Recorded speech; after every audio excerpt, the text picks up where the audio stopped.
So I know at the beginning you said that you couldn't write children's books, but you just persevered at it. Can you tell me a little bit about that? Well, I started without training in this. I guess a lot of people don't really have training to do children's books or even writing necessarily, but I hadn't learned how to do it in school. We didn't used to write stories in school when I was going to school.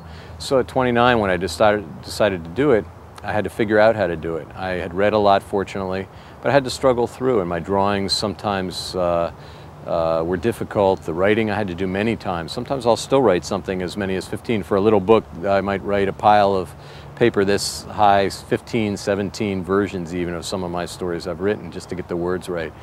And I think it's real important for kids to remember that I think anybody can write stories if you stick to it. Everybody has stories to tell from my point of view. And if you work at it and are willing to think about it again and add some fun details and take a good look at it and maybe listen to a few comments from other people, you can get good at it if you continue to try. So that's your advice to kids?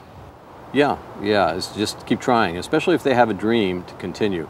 I really believe people can achieve those things if they try. There are a lot of famous stories about authors and basketball players and other people who started off having difficulties and were even told they couldn't do something. You'll never be able to do that. I was told that about being a carpenter, about being an artist, and you'll never be able to do that. And yet, with perseverance or with continuing to try, you can do it. Well, I've lived in Seattle since the early 70s, and the Space Needle was there because it was built in about 1963, I think, for the World's Fair. I love the Space Needle. Behind that, you can see Puget Sound and the whole of downtown Seattle spread out.